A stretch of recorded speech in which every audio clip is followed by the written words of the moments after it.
when I feel like the things I care about have been left on the shelf. I refuse to let it get me down, and I keep telling myself, don't worry, don't worry, don't worry, mate. Life goes on, it's gonna be okay.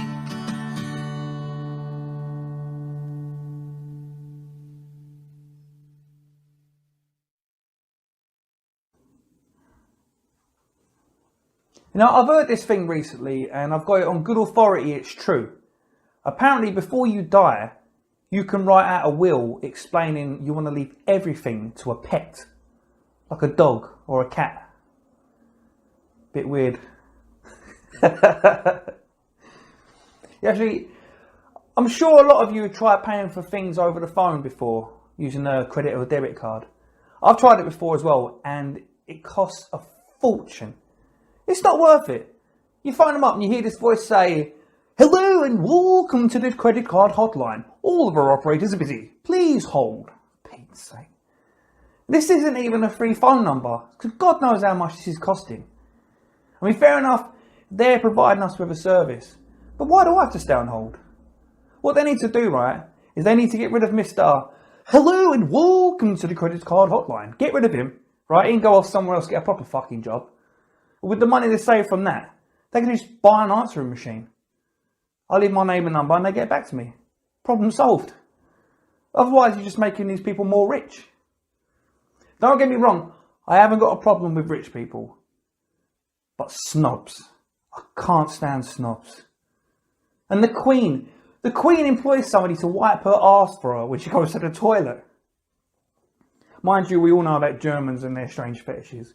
She probably gets off on it, didn't she? And Prince Philip. You can't trust him, can you? I trust Prince Philip about as much as I trust somebody whose will reads, "I, Prince Philip, being of sound mind, hereby bequeath my entire estate to my pet cat, Flopsy." And let's face it, he's a proper wanker. Prince Philip is a proper wanker. Rumour has it that on the wall at the foot of their bed, they actually have a dartboard. And apparently when he's on his own in bed, pleasuring himself, he can actually get a bullseye on average, about 9 times out of 10, which I think you'll agree isn't an amateur statistic. No, mate. This bloke's a proper wanker. But don't get me wrong, I haven't got a problem with rich people, because I'm not anti-Semitic. But I can't stand snobs. And I hate it when they refer to that shithole in South London called Croydon. Because that's not right. Croydon's in Surrey. Anyway, I'm Wyatt Shark. Let me tell you a bit about myself. I like telly. Telly's good, isn't it? I'm not into politics. I'm not a political person, really. Some of my friends are. They go out to the big protest marches you see on the news. I'm not much of an activist. I'm more of a telly addict, really. I don't really go out to march for or against whatever people protest on the news. Can't be bothered. You know what I mean? I'll catch it on the telly. You know what I mean? Do my bit. I've got an Irish background. My family immigrated to England in the late 1950s. So I'm what's known as a plastic, or a plastic paddy. Sort of Irish, but not really.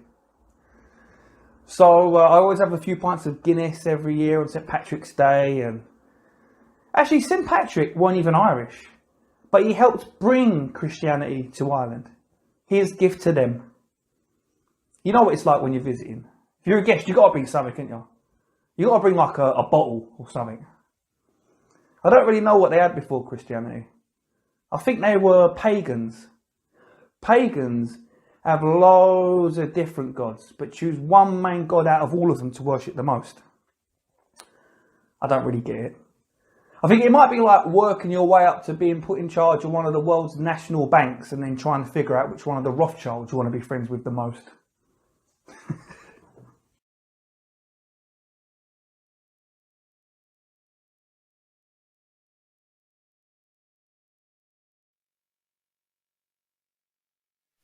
I'm really happy,